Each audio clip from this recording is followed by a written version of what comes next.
How you been, Jibril? I've been great. Mohammed. How about yourself? Alhamdulillah. I've been alright. I've been good. Feeling a lot better. We have a marvelous guest with us today. Alhamdulillah.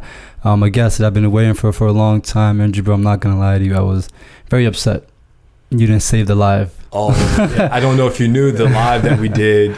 Instagram cut it off and then it got deleted. So Mo missed out on an amazing conversation. Yes, and our friendship did teeter. He had a few more tries and I was looking for a new best friend. Applications were out the door. I'm not even gonna lie. He was trying to sell my spot on the podcast. I couldn't let that happen.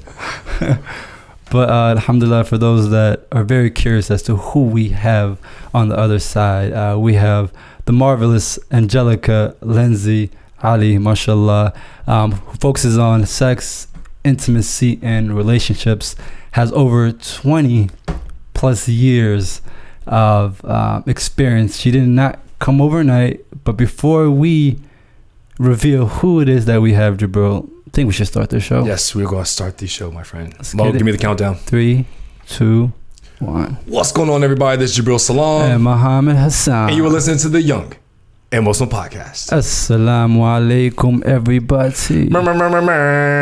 So, we got to reveal her, Mo. We can't just leave her. She's waiting for us to yes, let people know who she is. The Village Auntie with us today. Asalaamu Alaikum, sister. Wa alaikum salam wa rahmatullahi wa barakatuh. How are you? We're doing well. Excited to have you. Alhamdulillah. Excited to be here. Little known fact is that you were probably one of our most requested guests for our podcast. Mm-hmm. That's interesting. The village has spoken. the village council has spoken. And we had to deliver. So if you could start off and let us know, how did the Village Auntie journey start? So on social media, it started after I did a presentation at the Black Muslim Psychology Conference in 2018.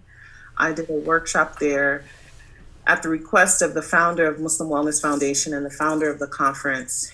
And it got rave reviews. I wasn't expecting people to resonate with the message as much as they did, because before that time, I wasn't presenting at conferences and at academic convenings. It was mainly, in people's living rooms and, just person to person. So after that conference, that same week, I came back and we started the Twitter platform, Instagram, and Facebook, and it just kind of took off from there. Yeah, because you really discussed the topics that are necessary but don't get talked about a lot. So you would think, you have a bunch of people out there that are all trying to be in this niche, but they're not brave like you.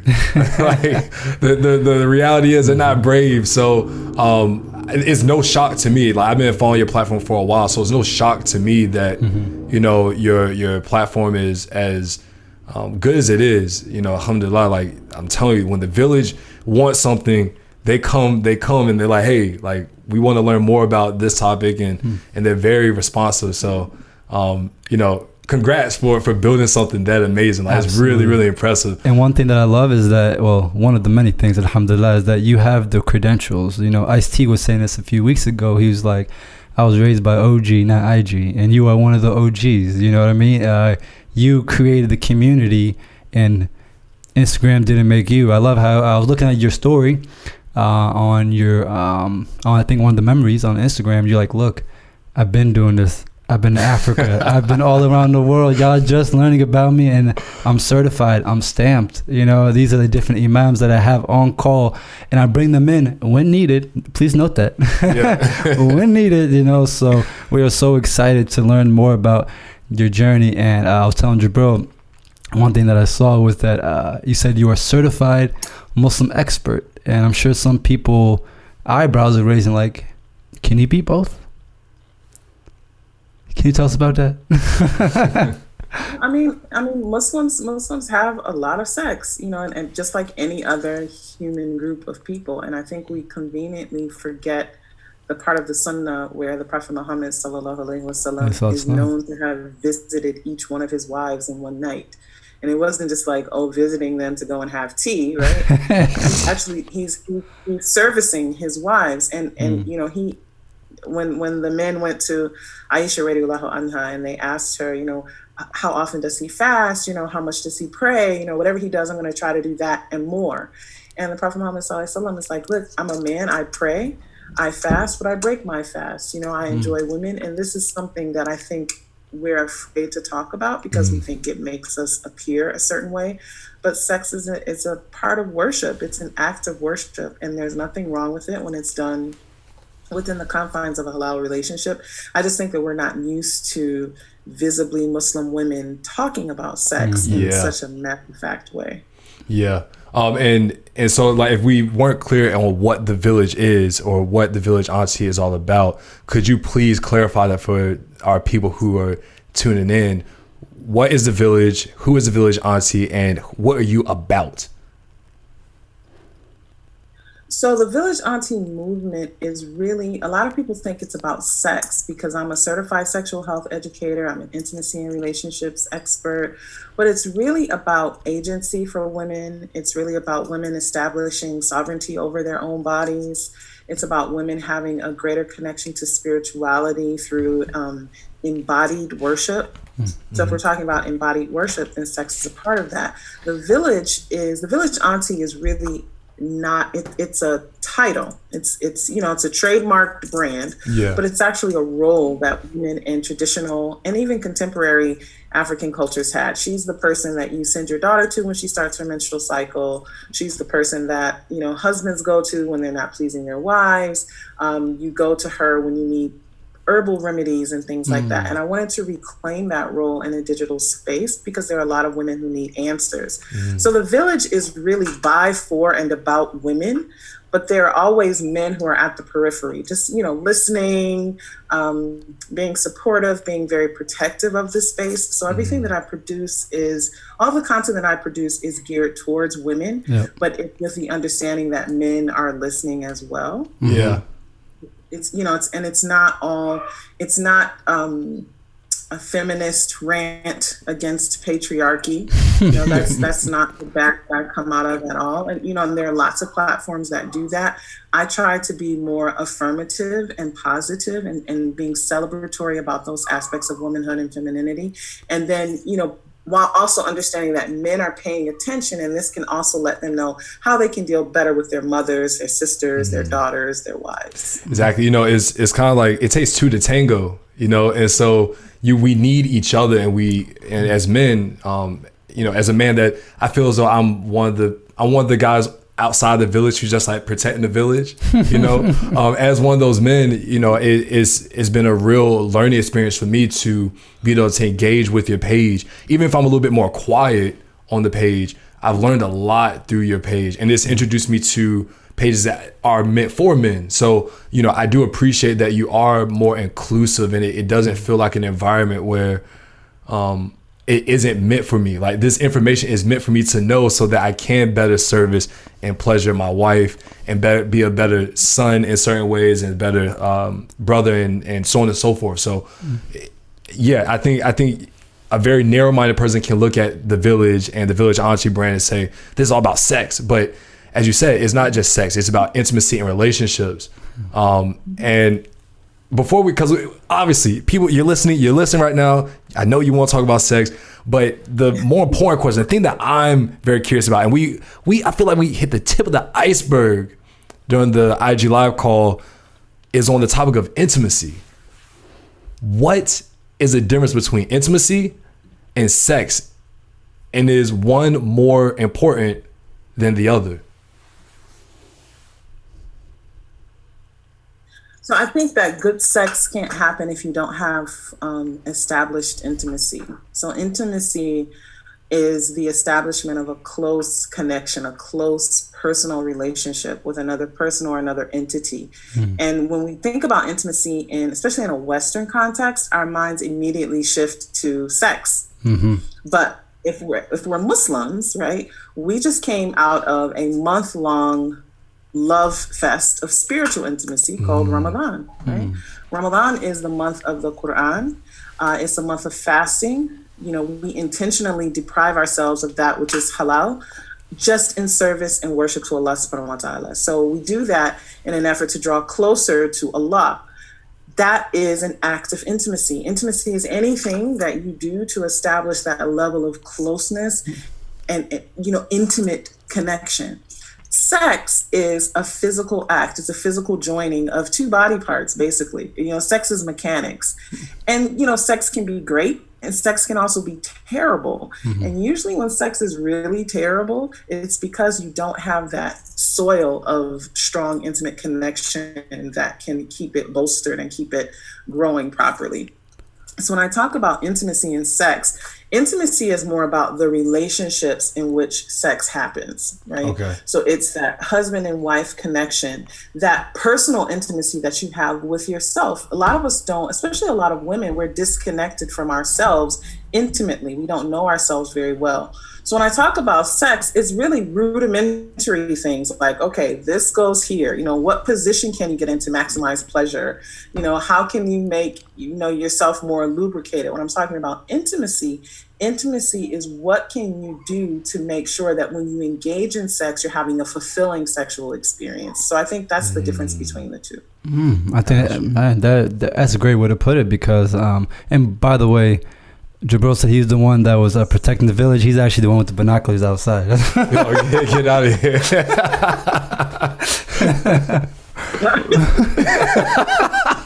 But no, I mean, I think that is so true because those are the best type of relationships that have the understanding, compassion, and just the two-way communication that is provided. One thing that I want to hit on that you said earlier that I thought was so interesting was the sunnah of our prophet, peace and blessing be upon him.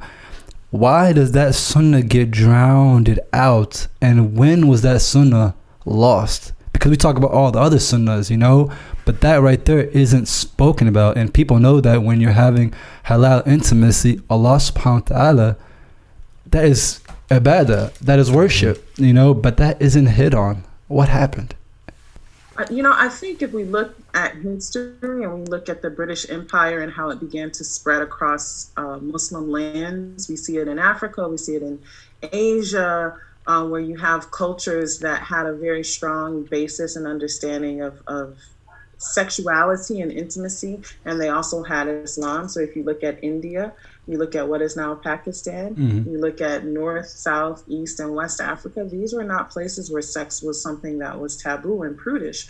But when you have the Victorians coming in and they're spreading their doctrine, of this being prude is the way to go, and this is what is proper, and you can't talk about this, you can't talk about that. They went into these lands and they wanted to sell this idea of Eurocentricity, and with that, they helped to drown out the sunnahs. So then you see a rise in things like, how much is a woman covering, which is important, but is it more important than sex? So then those types of things become taboo to talk about, not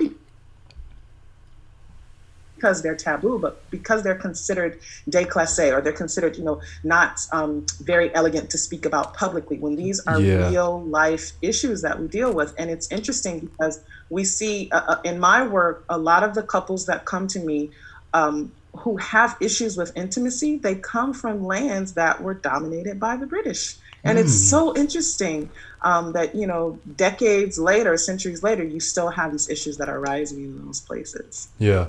Because I feel as though it doesn't change; it just evolves.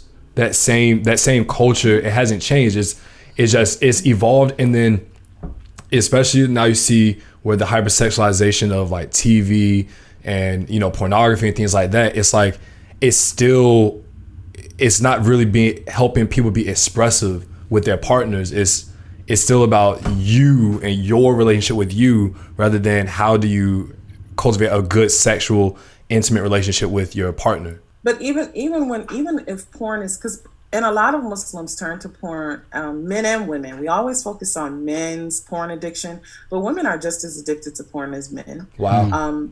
It happens a lot. And porn is not sex, right? Yeah. It's performance. You might see a 45-minute movie. It might have taken 5 to 6 hours to film. I worked with a photographer here locally in Phoenix, and she used to work in the porn industry. She's like, Angelica, this is how I got my start. And I can tell you, she took one of my workshops and she said, what you're teaching is so revolutionary, because a lot of what your teaching is helping women to get real pleasure, as opposed to porn, where women are, drinking lots of water so that certain fluids can be expelled, and they're not able to lubricate themselves properly. She said it's theater. That is essentially what it is. It's theater. So when Muslims use that as a tool for education, they're really misleading themselves. And what happens is women develop poor body positivity. Men develop performance anxiety, because there's no man that can go for 3 hours straight. If he says he can, that's a lie. So this man took a horse pill or something. What was going on? Yeah, I mean, and the body is not meant to function like that. But when you use porn as a tool of education, you're really depriving yourself. And the thing with that is, you can have sex for 2 or 3 hours, but if it's not fulfilling, I always say it's like eating a dinner of nothing but Pepsi and hot Cheetos. Like, you have something in your belly, but is it really going to nourish you? Is it really going to fulfill you? Wow. And that's what sexual intimacy is. It's just like eating, a meal that's completely devoid of nutrients. You wind up, you're still hungry after you finished and exerted all of this effort. So then what was it really worth? Yeah. That is interesting, because in the young Muslim society, or just the culture, we focus on quantity over quality. And it's the same way, when you're young in high school, they're like, oh yeah, bro, yeah, what, 2 hours? Oh dang, bro, 5 minutes? So that's always how they try to compare and contrast, right? How long did you go for? You know what I mean? And then it's like, yeah, bro, oh dang, 3 hours? Yeah, we got Shaq over here. You know what I mean? But that's not. And it's interesting that there's such an emphasis on time length, because when it comes to biology, a woman at a certain point can begin to lose the ability to self-lubricate regularly during an extended session of sex. So there's a such thing as having sex so long that you become dry. So if a man does say, well, I'm going for 2 hours, I would say, well, how does it feel to your partner? Have you stopped and asked her, is she okay? Does she need a break? Is she starting to chafe? Is it starting to rub? Are you just pounding her like a jackhammer? These are things that I think I talk about in the Village Auntie, because a lot of women decenter themselves when it comes to sex. They see sex as a duty that they have to fulfill for their husbands, rather than a participatory act that they can also derive pleasure from. Wow. So it might be cool to say I went for 2 hours, but it's cooler to say I gave my wife 2 orgasms, which don't always happen at the same time. Just because you went 2 hours doesn't mean that you gave your wife 2 orgasms. You could have given her negative 2 orgasms. She could be completely upset with you after that sex session. So my whole goal is to shift perspectives when it comes to talking about sex and intimacy, and really look at it as an act of 2 people coming together, as opposed to a competition. Wow. That's an interesting point that both of you made about numbers. And maybe it's a Western society thing, maybe it's a new age thing, but numbers seem to count a lot. And the number that a lot of us, she knows exactly where I'm going. the number that a lot of us take into account, especially men, and we know the same thing with women now, is you talk about penis size, right? And we we grow up thinking, oh man, if you got a 12 or bigger, then you're winning. And her face says it all, right?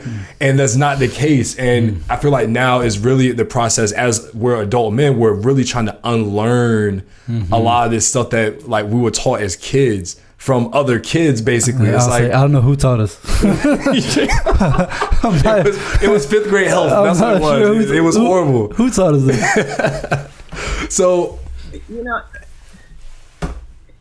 I think it affects boys and girls growing up. Because girls are taught that you should seek out. This is one of the reasons why Black men are fetishized in the way that you are. Why Black men are sought after, because it's said that Black men have naturally large penises. So if you're a Black man and your penis is, 6 inches and not 12 inches, then you automatically feel inadequate, because everything your peers say, everything society says, everything culture says, is that you're inadequate. And even the way that sex ed is taught in some spaces is the idea that the penis has to be a certain size. So I did a video with cucumbers, jalapenos, and carrots, and it was so interesting, because women will say they want a man who's like a cucumber, thick, long, But the majority of the women who were in my inbox were talking about how their husband was a jalapeno and how they, have the best sex ever, because it's really about technique, not necessarily size. And I know some sisters will say, well, forget that. I need a man with a big penis. The average length, the length of an average vaginal canal is about 4 to 6 inches long, right? It can vary. The average male penis in America is 6 inches long. So if you're a man with a 12-inch penis, half of your penis is not even going inside anyway. Oh, you lose it. There's also the idea that men who have really large penises sometimes cannot reach full erection. There is also this idea that, men with really large penises skimp on technique. They think that the penis is the size is just good enough. They don't have to worry about stroke. They don't have to worry about anything in terms of technique. And that is a problem, because the brother over there with the jalapeno or the smaller size penis, he knows that he has to work a little bit harder. So he's going to develop his sexual technique in a different way that could yield greater pleasure. And this is not to diss brothers with really large penises and say, your penis is just trash. Nothing like that. That would be the first. However Allah made you, like this. No, it's not charged. However Allah made you is, that is how you were meant to be. So it's, it's important to know that. And it's something that I talk about with my son, who's 14, because I don't want him to internalize this idea that he's somehow deficient in the way that Allah made him. So I would much rather focus on, making good use of what you got instead of worrying about what you don't have. So I like what you said, your last point, using what you got. So when you talk about using what you have, does that also include intake, the type of food that you eat, whether you're hydrated? Does that play a big role, or is it just like, I'm blessed, I'm chilling? No, it absolutely plays a role. And I'm glad you brought that up, because I'm seeing younger couples, 25, 26 years old, and the husband has erectile dysfunction. That's a problem. At that age? You didn't used to see, yes, men who are not able to reach an erection. And it could be from a variety of factors. Food absolutely plays a role in it.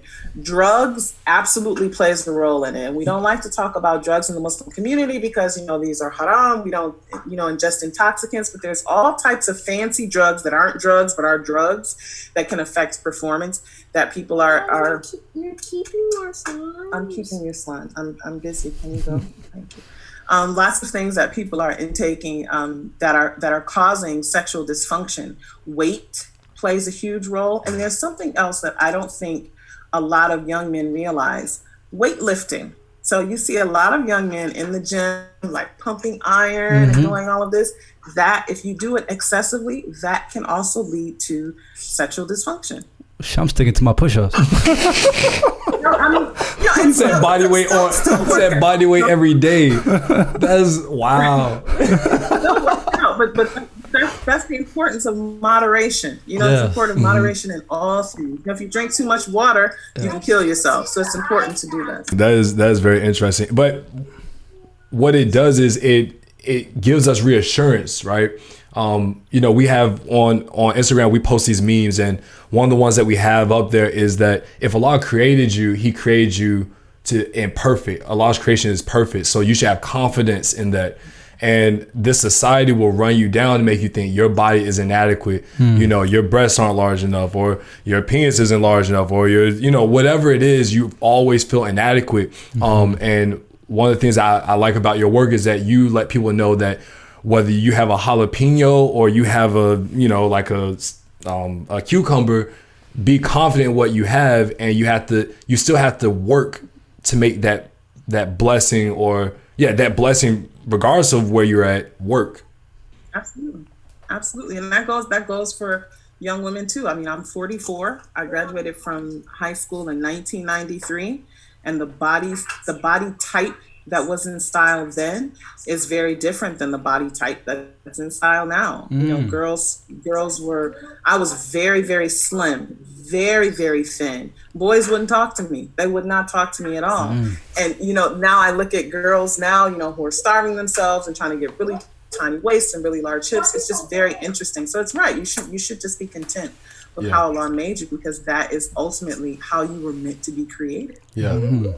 Also, I kind of want to talk about the intimacy portion, because now with the age of social media, right, and everything just being online, I feel like intimacy has also been hijacked, right? Intimacy, like you mentioned, Village Auntie, is listening, understanding. Now, guys, the intimacy is send me a pic. You know what I mean? Yeah. Send me a pic, shoot me a voice note, shoot me a quick video. That way I can kind of get in the mood. But they've lost it. You know, we're really out of touch. So we do appreciate everything that you're providing, because we're trying to get back. We're trying to get that balance. You know what I mean? Yeah. We're trying to get back to our true state. Everybody's probably listening. Like, and I think. So if we look at intimacy, we have to look at all the different types of intimacy. Tell us. There's spiritual intimacy. Tell us. You know, what'd you say? I said, please. We're ready. Taking notes. Okay. So you have spiritual intimacy, right? That is the intimacy that one has with their Lord, right? So intimacy we have with Allah subhanahu wa ta'ala, intimacy that we have with Rasulullah sallallahu alayhi wa sallam. We learn about his life so that we can know him and we can love him, right? There's also spiritual intimacy that connects us to our partners. So if we're Muslim, it's praying together, you know, calling her, you know, I'm just waking up for tahajjud, right? What do you slip in her DMs to wake her up for tahajjud? Do you slip in her DMs to wake her up for fajr, right? That's a form of spiritual intimacy. Then you have physical intimacy, which is sex, it's holding hands, it's kissing. But then there's emotional intimacy. So emotional intimacy is, are you a safe space for that other person? Are you a space where someone can vent to you about what happened at school or what, you know, an argument you had with your parents? Are you a good listener? Are you responsive? Are you supportive? There's intellectual intimacy. Are you a person that I can talk to about neoliberalism? You know, can I talk to you about the carceral state in America? You know, are you can we read a book together? Can we watch a documentary together? Can we engage in intellectual discourse where we're having an intimacy of the mind? Yeah. And then you have a fifth type of intimacy, which is experiential intimacy. And this is intimacy that is gained through experience. So it could be the experience of courtship. Maybe you've never had somebody that you've courted before. That act of being in this, you know, meeting the parents and doing meetups and things, this is something that can bring couples together. It could also be something like skydiving or going hiking, or, you know, the MSA camping trip, whatever. These are all things that you can do in order to bolster intimacy that are both halal and they don't involve sex. I am mind blown. I thought this whole time that was just called the process. Like, I didn't know all that was included. So I want to ask you, so when it comes to the you know, the village and all the women that are reaching out to you and the different forms of intimacy, what do they lack, or does it vary? Because I think as a guy, the toughest thing maybe for me is the emotional intimacy part, because sometimes out there, you know, as black men, we don't get that from our own, you know, it could be our fathers, our mentors or whatever. So I think the emotional intimacy is pretty tough. For men? Yeah, I mean, no, what does the village come to you the most out of those 5 levels or 6 levels of intimacy? What do they feel like they're missing? So a lot of the women that come to me feel like they're missing physical intimacy, which is true because a lot of them don't know their bodies.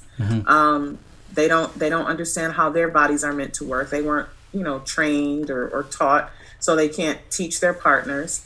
And a lot of women come to me complaining about emotional intimacy from their male partners. But it's so interesting because I think, and this will probably strike some people as being odd, maybe not the men, but definitely the women. When it comes to emotional intimacy, if men are allowed to flex that muscle, and I don't mean like, you know, flex it like be tough, but if men are allowed to explore their emotional side, men master emotional intimacy far faster than women do. Ooh, really? Can you please break that down, please? Much greater rate than women do. And I think it's because when men are allowed the space to emote, it just comes pouring out, especially for black men. Especially for black men. We don't give our boys a chance to cry. So I have a 14-year-old and I have a 5-year-old. And I never tell my son stop crying because I never want him to lose the ability to cry, because in Islam, we know that the ability to cry easily is a sign of a soft heart. Wow. How many men do you know are comfortable crying? Even with the world in the state that it is right now, men are like, man up, don't be soft. So when men are given a space to emote, when men find a woman that they feel emotionally safe with, that they can be vulnerable with, they master the art of emotional intimacy far faster than women. And that's because women, we are taught to hold everything, even the ways that our bodies are created. Women are receptacles. So we receive and hold everything. And part of the reason why we can hold everything is because we're strong. And so accessing that emotional core can be a little bit harder for us when it comes to personal emotions. Now we can nurture, we can mother, we can be big sister, auntie, grandmother very, very well. But when it comes to letting our guard down in relationships, it's much harder for women than it is for men. So is it as if I'm trying to elicit more emotional intimacy from my partner, is it upon me to help her access that, or is that really a lot of work that she has to do on her own? Yes, don't help her. Thank you. Right? Because sometimes you can try to help her, and what it'll do is it'll turn her away, and it'll make you feel like, well, what you trying to tell me how to act, right? You don't want to do that. Got you. The best thing that men can do is create a safe environment. Emotional safety is something that women crave.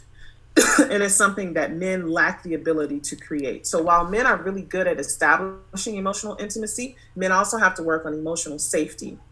And sometimes it can be just the way that you bring up a topic, right? It can be the way that you talk to a woman. And sometimes it can be the way that you don't talk. Are you an active listener, right? Are you listening and you're on your phone? Are you listening and you got the game control in your hand? One of my favorite sunnahs of the Prophet Muhammad sallallahu alaihi wasallam is he never gave his back or his side to someone. Yep. If someone was talking to him from the side, he turned face to face, looked at them.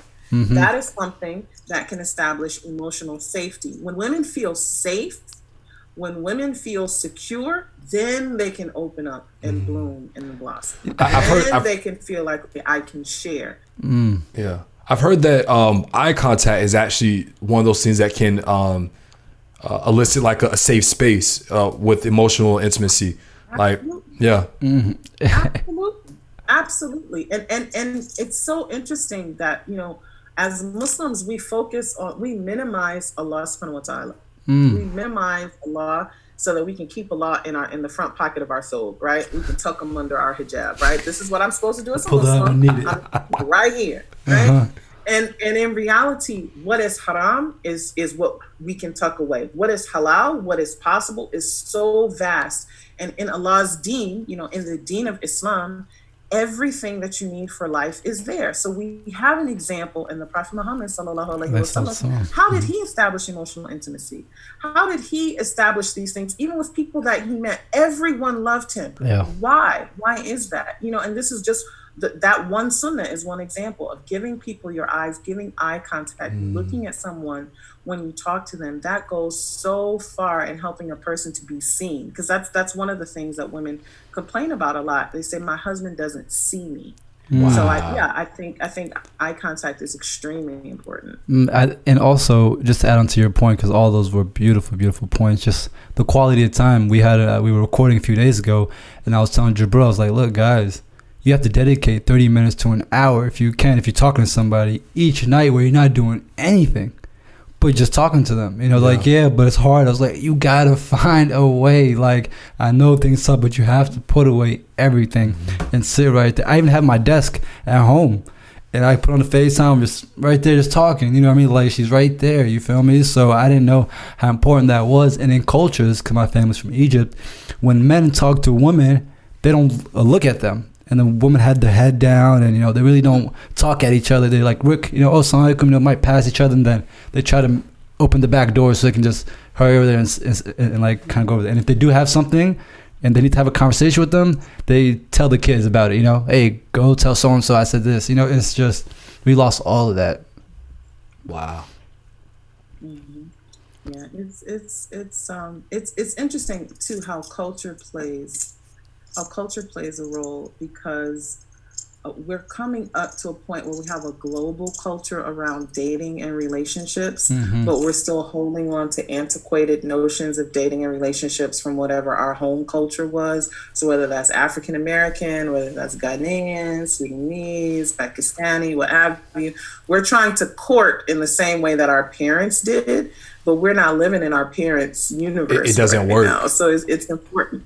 It does not work. It doesn't work. And, people say, well, you can't fall in love, via social media. Yes, you can. People do it every day. It's how do you use the technology, right? How do you use the technology to get, in fact, I think it's easier to get to know someone via social media than it was, writing letters and things like that. It's all about how you use the tools that you have to get closer to the person you want to get close to. Yeah, I mean, could you imagine the anxiety of sending a girl a letter and you don't hear back for 2 months? You're like, hold up, like, did I say something wrong? Like, can she read?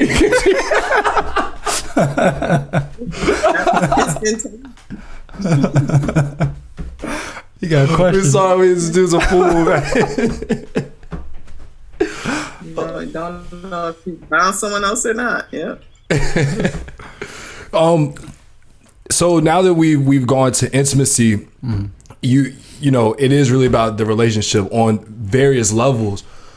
But now when you start growing into this relationship and now it starts to become sexual, how does one move into having a strong intimate relationship and move that into making sure they have a very grounded and strong sexual relationship? So communication is important. Communication is important for both sex and intimacy. Letting your partner know what you expect.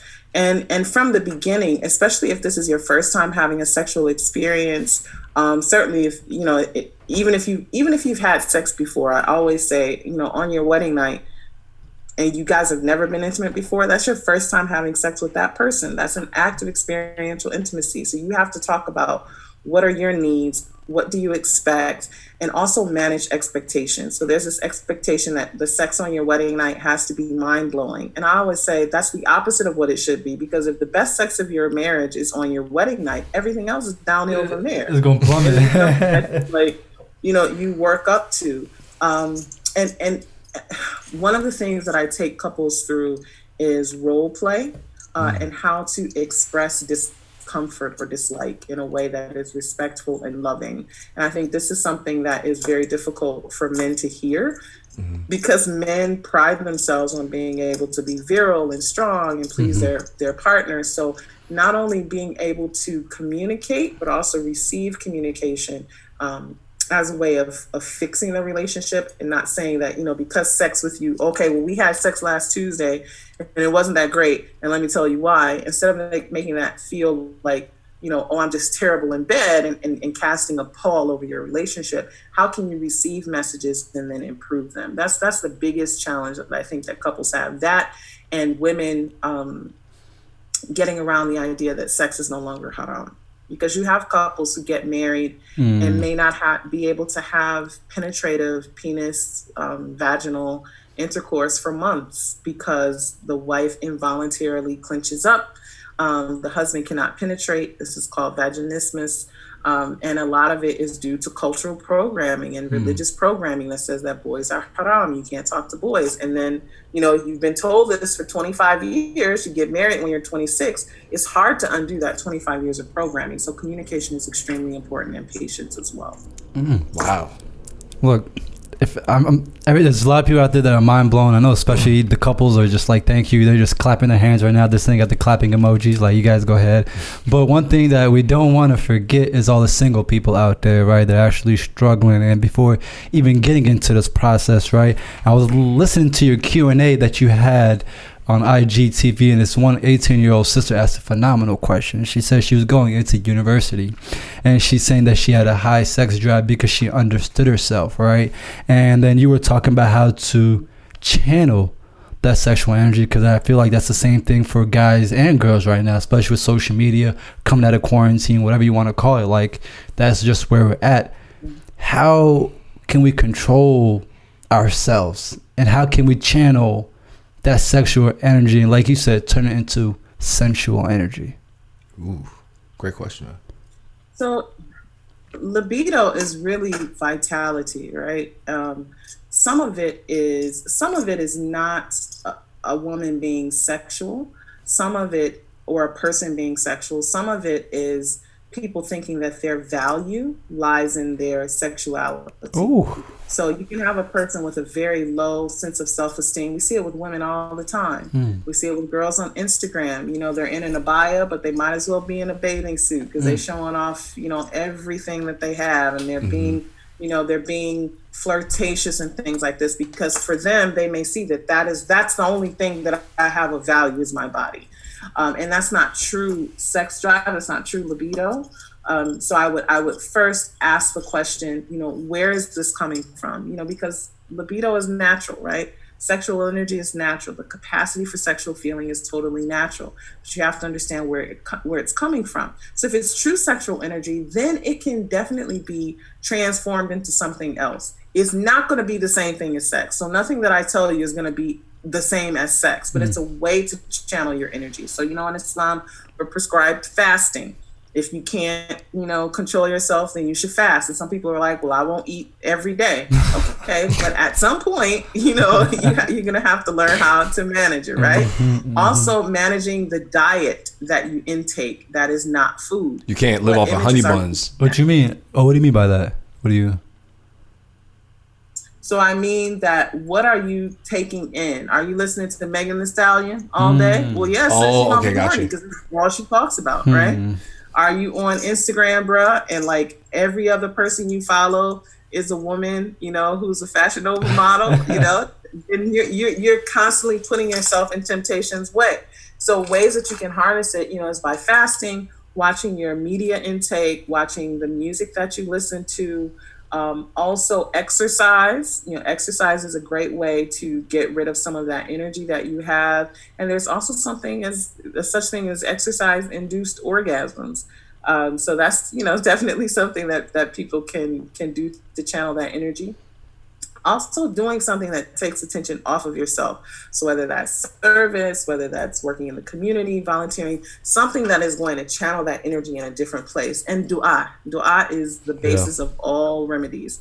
You know, asking Allah subhanahu wa ta'ala to help you to control these urges, knowing that you are not the first person and you certainly won't be the last person to have this energy.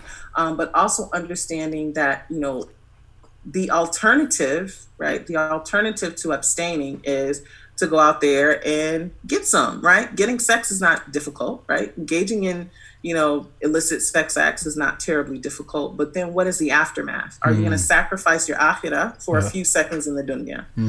So reframing it and looking at it like that can also help. Yeah, absolutely. And I think a lot of times we don't really understand how sex and Islam go hand in hand. We don't understand the erotic nature of Islam. And I've heard some hadith and some stories of the Prophet, peace and praise be upon him, and certain things that he used to partake in that, you know, oftentimes, like, if you heard it was a random person doing it, you'd be like, oh man, that's nasty. Like, why are we talking about that? But once you know it's the Prophet, and you're like, really? That's interesting. So do you have any stories that, you know, you could share with us in the audience that, you know, we should know that shows that, you know, sex and intimacy, having a very playful, joyous relationship with your spouse is important. And in Islam, it's smiled upon. As you said, it's ibadah, like it's worship for us. So are there any stories that you could share with us? I mean, there are lots of ahadith. I think Habib Akande has a book called The Taste of Honey, and he has a lot of these ahadith in the book. But the Prophet Muhammad Sallallahu Alaihi Wasallam, he was a romantic. You know, he prided himself on his ability to be gentle and loving to his wives. When he and Aisha radiallahu anha, when they would eat together, he would take the cup and find the place where she had placed her lips, and he would place her lips there. If she took a piece of meat and she bit the meat, he would find the place that she bit from, and he would bite from that same place. There are numerous ahadith that talk about how he used to fondle the breasts of his wives when they were on their menstrual cycle to show and demonstrate that you can still engage in intimate sex play with your spouse, even when she's on her menses. There's lots and lots of examples that we can look to, and lots of admonishments that we can look to. Also, the Hadith of Jabir is where a man is rushing home, and he's coming home from a long journey, and he wants to see his wife. And he's told, just be patient, give her a chance to perfume herself, to comb her hair, and get ready for you to enter. It doesn't mean enter the house. It means enter her. There are hadith that talk about how the Prophet Muhammad sallallahu alaihi wasallam, when he would kiss, and I can't recall the name of this particular wife, when he would kiss his wife, he would suck her tongue. This is what it says in Arabic. They don't translate that part in English, but if you can read the Arabic, these hadith are very prescriptive in terms of what is allowable, what is encouraged, and what the Prophet Muhammad sallallahu alaihi wasallam did as a man with his wives. Wow. And you got me over here reading the 5 love languages, man. Hey, sorry. The basics. Those are the basics. Yeah, I'm missing out. So you talk. So what it sounds a lot like, and this is a conversation that I've recently been learning. Maybe it was your channel, maybe it was something I was researching before, but foreplay is vital. Matter of fact, it was Habib Akande where he I was on his story and he talks about foreplay. First off, what is foreplay, and why is it so important to sex and the sexual relation? So I think foreplay is actually a misnomer. I think people call it foreplay because it's usually whatever type of physical touch or play that precedes sex, but it doesn't always have to end with sex. Foreplay is anything that you use consensually, right, with your partner to get in the mood. So sexting, and I'm a huge proponent of couples, who are married, send playful messages back and forth. It's kissing, it's touching, it's fondling, it's rubbing, all of these things that are meant to get a person in the mood and prepared for sex. So foreplay, I can say, well, foreplay is deep throat kissing, and foreplay is rubbing someone's backside and rubbing the breast and, grazing your hand over the penis. Okay, that's foreplay for some people. For some people, foreplay could be a pillow fight. Foreplay could be, feeding each other. Foreplay could be reading poetry to each other. Each marriage has its own culture and has its own definition of what foreplay is, but it's something that should not be excluded from the sex act, because in order for the mechanics of sex to work as well as they can, both partners should be as aroused as possible. And that's the whole focal point of foreplay, is to cause arousal. Man, and that's, like you mentioned, is different for everybody, right? It is different for each couple. Different. But we all know that comparison is such a bad thing right now. And we compare a lot, right? And we know that these couples are happy. This is the way that they do it. So it must work for us. What are some things that you see compromise relationships when people come to the village in regards to comparison? Is it like, hey, I see those couples over there, they're always holding hands. Like, what are some things that look at to each other and wish that they had, but not knowing that they already have, if that makes sense? Movies and television, and it's always the sisters. Every time. It's the sisters? Tell us, please. I want him to do that. It's always waiting on the grand gesture. And this is not to throw women under the bus at all. I'm a woman, yeah. And I'm sure my husband will say, oh, well, you do that too sometimes. But this idea that, you're supposed to see fireworks and, he didn't pick me up and carry me over the threshold after we got married. Okay, but is that from our tradition? Like, is there something else that he's done? I think these unrealistic expectations based on what people see in movies and television and relationship goals on these reality shows, that clouds people's idea of what relationships are supposed to be like. And it's really not that, because you may have a partner, a man or a woman.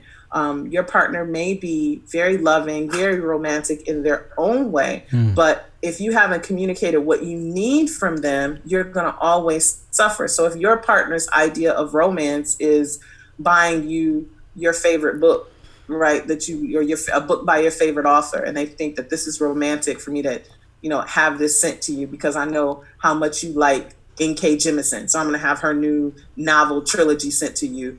If you don't think that's romantic, then have you had a conversation about what is romantic? Have you had a conversation about what you do want? Sometimes people look at movies and stuff and you think that's what you want, but you don't really want that. So, I think this false media expectation of what romance and relationships look like is causing a lot of detriment in a lot of relationships. Yeah. So you mentioned it earlier about the importance of communication when establishing a strong relationship. But what are some other ways that you can best learn your partner and the things that they need to have within a relationship? Because it's not hard to ask. Like, it's easy to say, hey, like, what do you want out of a relationship? But what are better ways to learn that than just explicitly just saying it or asking it that, you can do throughout the relationship? Pay attention. If you live in the same place, if you live with them, pay attention to what they like. What do they do? What do they say? What do they talk about? If you don't live in the same place with them, it's even easier. If you're doing it via social media, what do they post about? What pages do they follow? What types of things, when you talk about it with them, their face just lights up. You can learn. Communication is not just what you say. Most of communication is unspoken, so what are those things that make that person tick? What makes that person themselves, right? I think it's important to let people be who they are, because what happens a lot of times in relationships, and women do this a lot, is we conform before we commit. So before the brother has even said, do you want to get married? We're already changing, right? So He said he only I know for a fact that all his previous girlfriends were all black. So I'm going to put all my colorful hijabs away and I'm only wear all black when I'm around him. And I know that he loves video games. I can't stand video games, but I'm going to learn how to play Call of Duty so that I can enjoy this with him. So you're already morphing into what, this anticipatory commitment that you think is coming. You're already morphing who you are before you actually have a commitment. And one of the ways that you communicate incorrectly is when you start to change the core being of who you are in order to get somebody to love you. Wow. That is the quickest way for a relationship to fail, because what happens is the person falls in love with your representative. That's not really you. That's not really you. They fall in love with your corporate voice. Yeah, and, that's my man. Brothers do it too. Brothers do it too. They're afraid to show whatever side of themselves that they think isn't hip or masculine enough or strong enough. And then they get with this woman, and then 6 months, a year, 2 years, 10 years down the road, that facade starts to fall, and that's when relationships start to crumble. So I think communication is one thing, outright blatant communication is one thing, but also paying attention to who the person really is.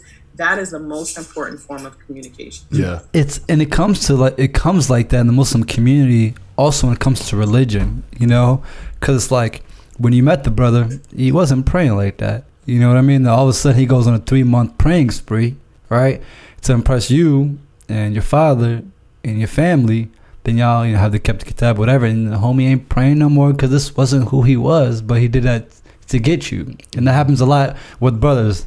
Don't know about sisters, but that's what we do, because we know that, you're a Muslim woman who's on the deen, who's doing what she's doing, and she's killing it. You're like, oh man, I gotta get on that path. You know what I mean? To kind of pick that up.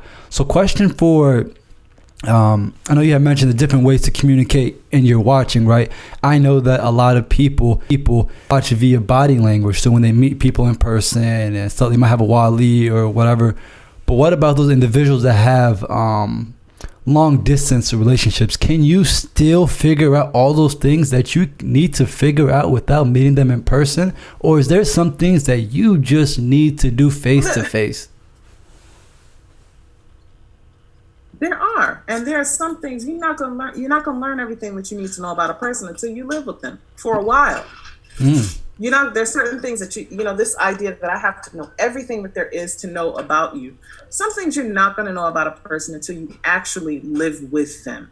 So that's another thing. You're not going to know everything But there are ways, again, technology is a great tool. But yes, I mean, long distance relationships tend to be very strong on the emotional intimacy side, the intellectual intimacy side, but they can struggle when it comes to physical intimacy, because if it's a person that you're used to seeing through a phone or a computer screen, it can be difficult. You can be a little bit timid when you're actually in the same place together. And you know, there are certain things that you're going to see that you didn't see when they were behind the screen. But that happens, I think, when you're in person also. You know, people are good at keeping their representatives up for a while. Yeah. You know, you can. People marry representatives all the time. You know, Wow. oh, he changed. No, he didn't change. This is just really who he is. This is really who she is right now. Yeah. And you know, with the whole the quarantine, I feel like a lot of people have been able to actually meet someone, and it's actually been better for them because we're in a more relaxed state. Even though there's chaos going on around us, like a lot of us at home, we're able to relax. I can wear sweats for a whole week, you know? And so like now I'm talking to you and I'm in my element, and I don't feel as though I had to get dressed up and go out somewhere fancy to eat. I don't have to be uncomfortable because my bank account is, you know, in the red. You know what I'm saying? Like it's a lot of things that keep me comfort in that we're getting to know each other, and we're in a more raw, and I would even say vulnerable position to do that. So, because we get a lot of people say, oh, like, what should we do now? Like, can we get married now? I'm like, look, this is the time for you to establish a relationship with someone and really get to know them, because once everything opens up, everything's going to open up to you now. Everything. So spend that time wisely. Yeah, and it's interesting too, because relationships that blossom during a pandemic, when the world is in a state of collective grief and collective trauma, people could do trauma bonding.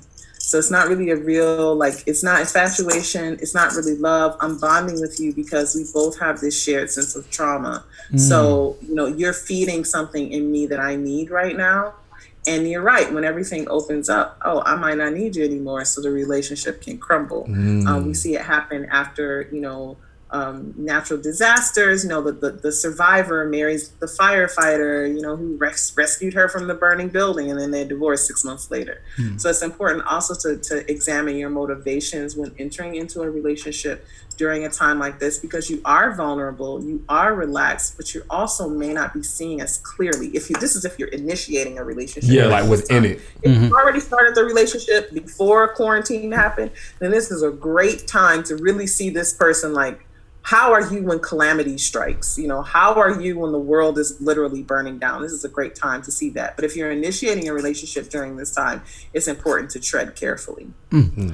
Great point. I want to talk a little bit about red flags, right?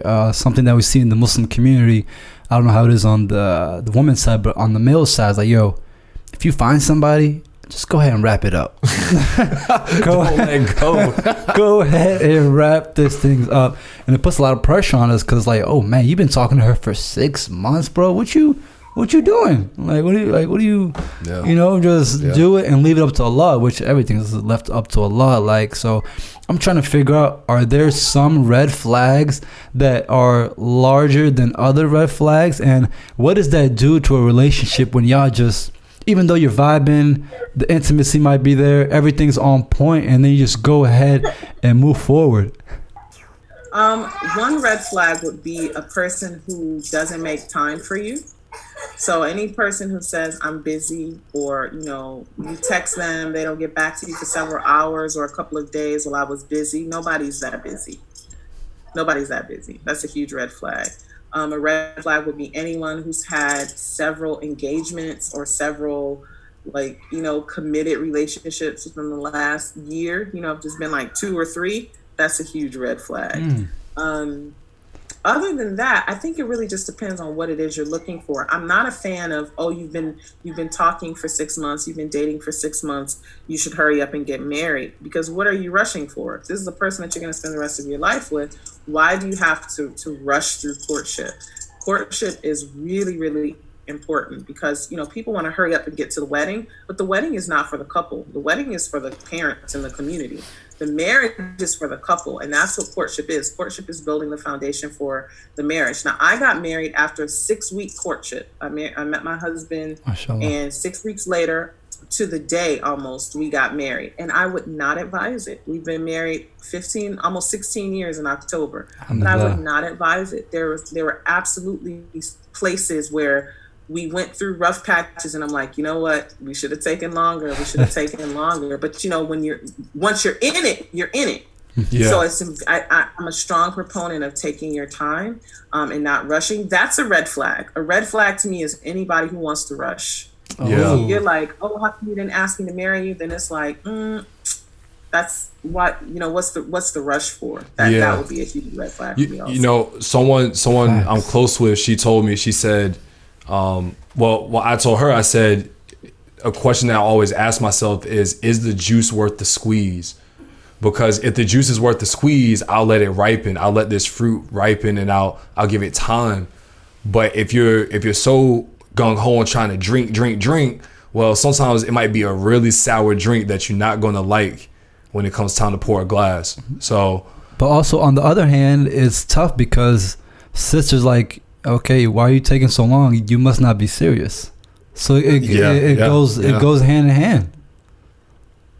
Well, I mean, I definitely don't think that you should. If you're 2 years into it, you're a year into it. You know, when you know, you know.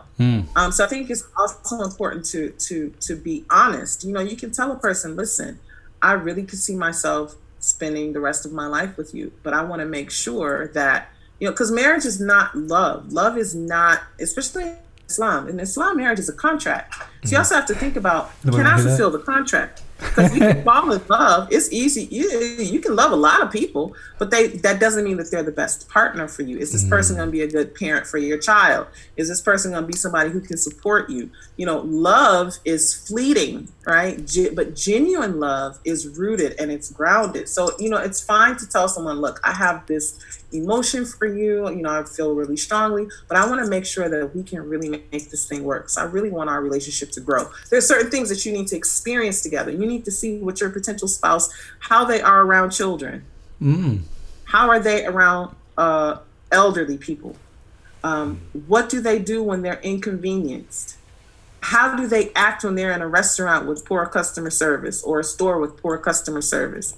How are they when they travel? These are situations where the real person comes out. Yeah. Because if you're a person who's mean to the waiter, you're going to be mean to me at some point.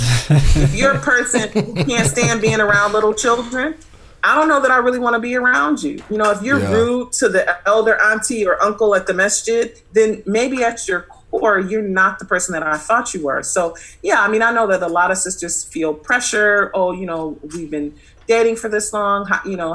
When are you going to ask me to marry you or what have you? But I think if you communicate as you're going along, then that makes a big difference. Because sometimes, brothers, you know, y'all will string a sister along. You know for a fact that you don't want to marry her, but you just like spending time. So that's the other part of the equation. You know, sometimes it's, you know that you don't want to marry her, or you know that your parents have somebody back home for you, or you know that you're just waiting on Zaynab to finish, you know, her degree in California and move back to Virginia. So you know what I mean? That's really, women do it too, but men do it a lot, and that's why you have sisters who get walled up and hesitant to enter into relationships when they get hurt like that. Wow. So this is kind of backtracking to, you know, more into the sexual context. But I think this can also, you know, this can go hand in hand with just relationship in general. Do you think that young Muslims and young couples should have some sort of relationship guru or advisor or sexual advisor to kind of help them along in that way? Or should they take it on first? No. Yes. They should talk to someone first. They should absolutely have a conversation with someone who can give them practical advice about sex, who can give them true sex education. Lots of people don't even have good sex education. I have men and women all the time who say, I don't know which hole to put it in, like verbatim. I don't know which hole to put it in. At least 5 couples in the last 2 years have come to me with that. So if they can have someone who can give them basic sex education, talk to them about sex from an Islamic standpoint, what is allowable, what is not allowable, because that's another thing. You have people who think, okay, well, anal sex is haram, but that's if you're single. If your husband likes it and he says it's okay, you can go ahead and do it. And it's like, pause. That's not exactly how it works. Yeah. I think that young Muslims should absolutely have someone that they can go to and ask questions. Wow. Because I think young Muslims now are changing the way things are going because of the culture. And I see a lot of young Muslims going to pre-marriage counseling and their parents didn't, right? I know my parents didn't. But I do believe that pre-marriage counseling needs a section where you would come in, because I think that needs to be included. I mean, if you're about to have the nikah and get married, I think it's also good to have a section in regards to sex. Have you approached imams and stuff like that and try to work, something where you have a section when it comes to pre-marriage counseling, or is not even at that point? No need. I don't. I have imams that I work with who have sought me out and have said, sister, I want you to do X, Y, Z. But I don't go seeking people out, because if people want what I have to offer, she's too valuable. She know her word. What you mean? Like, I'm not gonna ask. I'm not gonna ask anyone, can you include this, in your pre-marriage counseling? Because there are a lot of imams that support me. There are a lot of imams that think that I shouldn't be doing what I'm doing, and that I should be telling women that they should obey their husband, and that, if they don't give their husband sex, the angels are going to curse them until morning. I'm not coming with that. So those are not the people that I'm going to talk to. Yeah. I think that there are lots of, and one of the ways that a lot of imams find my work is that they're like, wait, there's a Muslim woman and she's talking about sex and she has professional experience and she also has religious training. Oh, can I send my people to you? I just got a message today from a sheikh. I've never heard his name before, but apparently he's very well-known sheikh. And he's like, can I send women to you? Because I can't have these conversations with them because it's taboo for me as a male. He's like, I'm uncomfortable having these conversations. Right. Can I send them to you? If they ask, that's fine, but I don't go out and seek them out because they know their religion. That's the other thing. The imams, the shuyukh, they know their religion. They just choose not to find out either how to talk about it ethically, and with proper manners, or they choose not to talk about it because they think that in some ways it will lead a couple astray or something like that. Wow. Yeah. I don't seek people out. They know how to find me. Hey, but you're right. You gotta be trained. I don't want some Joe Blowy man trying to get me trained. Nah. Yeah, you need a professional. What you guys need is a Village Auntie. And there's an imam who's very well known. Who has a program, and of course, I would never say this person's name, but they have a program where they talk about sex, and some of the information in there it has such a cultural lean to it. It veers away from Islam. They're putting their culture in there in place of Islam, and it's really, really detrimental. So it's scary, and it's one of the reasons why I'm hoping that this work can continue to expand. We also know that you also have some literature that are helping people kind of get through this process, because we love to read. Young Muslims, we love to read, and we like to learn stuff that was not taught to our fathers and our mothers. We were looking at, I believe you did a review on your passage, correct? I think that is one of the documentation that you have. Can you tell us a little bit about that and what has been the feedback from the village? So Passage is a 31-day healing journey with the Village Auntie. It's a guided journal. It focuses on spirituality, community, and self-care. And the book combines like recipes and eating plan. There are affirmations for the week, an ayah of the week. And it focuses on different areas, reflect, rebuild, things that a person can do over the course of 31 days to reconnect to themselves and also reconnect to Allah. And I specifically didn't want my first book to be about sex because it's easy. I could write a best-selling sex book in a weekend, right? But good sex doesn't happen in a vacuum. It happens in the fertile ground of a person with a healthy body, mind, and spirit. And that's what Passage focuses on. It's a book that's written for women. But I can tell you I've had a few men who bought the book and they've done the 31 days and they said that they enjoyed it quite a bit. So we sold out of the hard copy and we're currently selling it as a PDF on my website. Wow. Nice.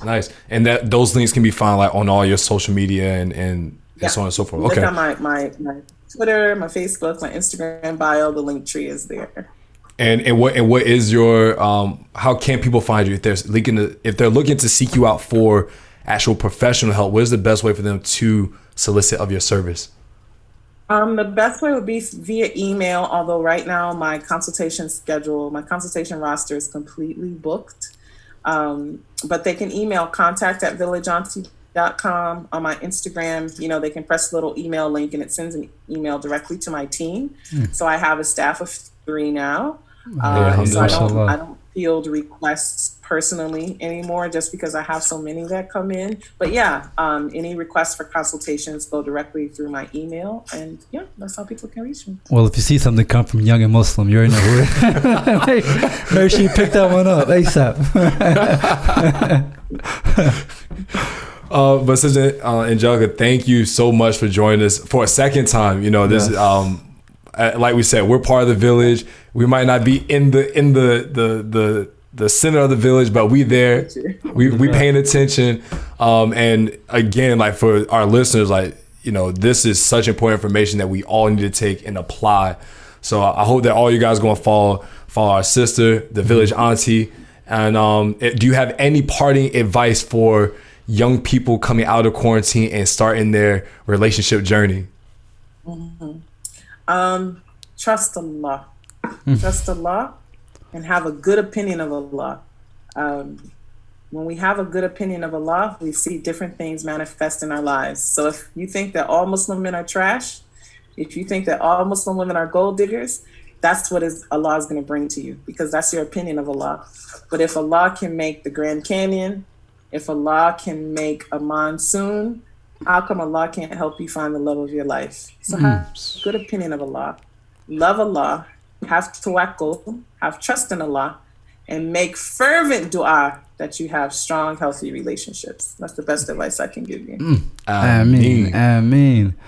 I don't know why this question just popped up right now. I'm sorry, but in regards to finding somebody that's compatible to you, do dating sites work? Where can obviously with everything that you mentioned, where should somebody start? Should they go to the places that they like? Should they go to the library? Should they go to the coffee shop? Should they, those are questions that we get, or should they just stick on the dating sites? Sorry about that. So the first place they should go, I have a worksheet. I'll email it to you. Okay. It's called the Partner Trait Mapping Worksheet. And it's basically a worksheet. It's a self-reflective exercise where you write down what are your requirements, and what are the things that would be nice to have, right? It's broken down into 4 quadrants. Things that you absolutely must have, the things that you would like to have, the things that you would like to have. If you don't have them, they're not deal breakers, and the things that are just sort of extra when you're looking for a partner. Because I think answering the question about where to look for a partner really depends on what do you want in a partner. Do you just want some halal booty? Then, you might be able to find it wherever. I'm just being totally honest. For some people, that's all they want. It's like, I want to get married for the sex. And if that's what you want to get married for, then you need to have, that conversation up front, and personal with someone. Do you want to build a family? Do you want to have someone who can help you build an empire? All of that is going to depend on where you go to look for a partner. I think dating sites can absolutely work. I think that there's a lot of fluff that you got to get through. Tons. But as modern as I like to think I am in terms of my approach in the village, I take a very, very traditional approach that I think works very well when it comes to mate selection. Have your people who know you and love you help you find a partner. If that's your best friend, if that's people in your MSA, if that's your cousins, if your mom is your best friend, let them help you pick a partner, because sometimes they can see something in you and in the other person that neither one of you can see. So I'm a big fan of mobilizing your personal village to help you find a partner. And they can do it online. They can say, oh, I saw this brother who lives in Tallahassee. He sounds like he might be good for you or what have you. I know a lot of people who got married that way through, traditional like introductions. So I think that's also something that we should not completely discount. Yeah. Alhamdulillah, I'm content. Muhammad is satisfied now. I'm good to go now. Let's wrap this thing up. All right, Muhammad, it's all you, my man. So, look, everybody go and follow the Village Auntie right now. You guys probably, if y'all going back to work, pull over, do it. If you're going on a walk, run, whatever you do, follow this sister and support her because she is one of our own and we are all that we have. So, Jabril, if they want to listen to us, if they want to find us, how can they hit us up? Well, if you were looking to find the Young Muslim Podcast, you can find us on Instagram and Twitter at Young, the letter N Muslim. That's YOUNGN Muslim. Instagram and Twitter, as well as YouTube, where you can see all of these beautiful faces. Make sure you look up the Young and Muslim Podcast. Make sure you like and subscribe, and give us a comment if you feel the vibes. Yes.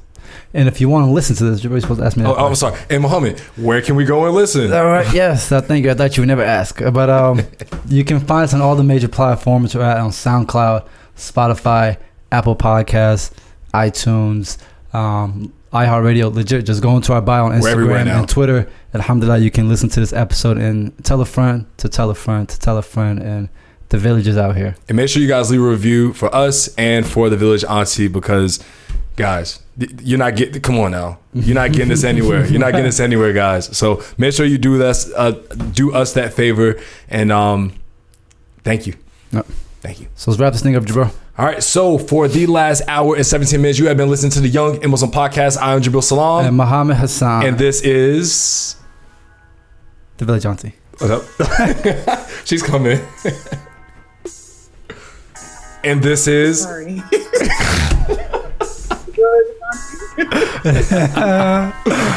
And we leave with the greens of peace. Asalaamu Alakum. Peace out. Peace.